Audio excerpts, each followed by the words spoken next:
Hi, I'm Wilma Hollis for LifeSpeak for Living, and I want to encourage you today to get over yourself.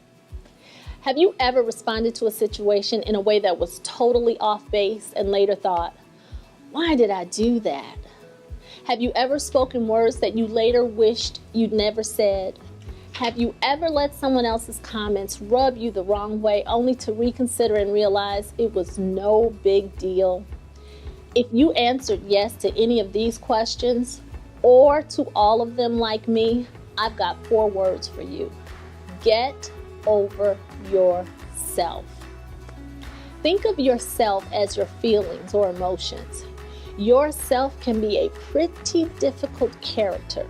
Yourself has a tendency to want to be right, stand out, look good, outshine, and impress. Yourself seeks immediate gratification. No behind-the-scenes jobs for him or her. Self believes that the only place to be is front and center. The agenda for yourself is clear. The goal is to be celebrated, appreciated, congratulated, maybe even laminated. But beware, while seeking respect and recognition, yourself can easily cause you to miss the plan and purpose of God. Take the woman in Matthew chapter 15, verses 22 and 28, for example. Her daughter was being tormented by a devil. There was no rescue 911 available. There was no ask a nurse to call. There was no WebMD, no getthedevilout.com. But there was a man named Jesus. So the woman runs to Jesus, desperate and crying, "Have mercy on me. My daughter is vexed with the devil." Initially, Jesus said nothing.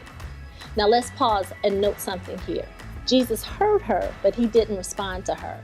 That woman's self could have gotten a really bad attitude as a result of Jesus' silence.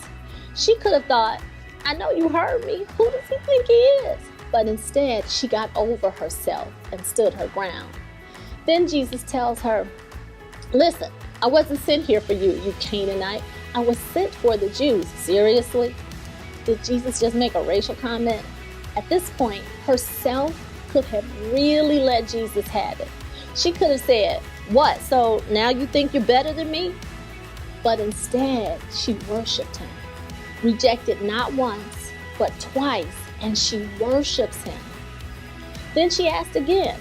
This time, in his response, Jesus compares her to a dog.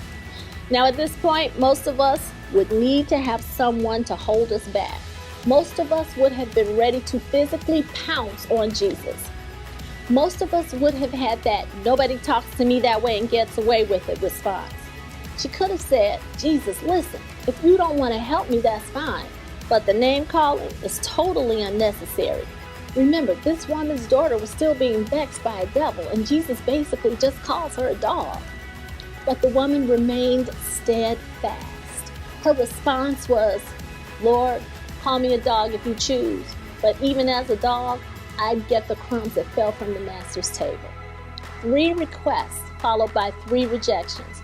3 opportunities to get upset, prideful, offended, insulted, slighted, and feel overlooked.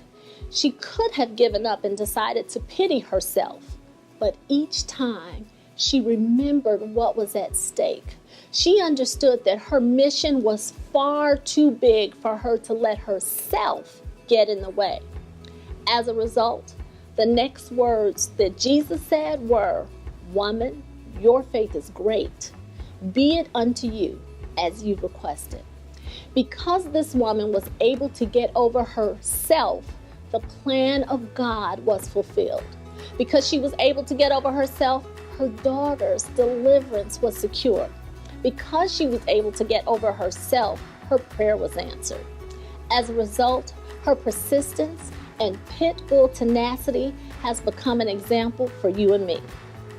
So the next time you have an opportunity to feel slighted, insulted, offended, and overlooked, take a moment to remember what's at stake.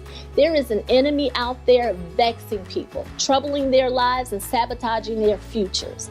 They need you to be able to go to the master on their behalf. But beware, the enemy's plan is to get you more focused on yourself than on your mission. God has a plan to deliver people through you, but you can't allow your feelings and emotions, or rather yourself, to get in the way.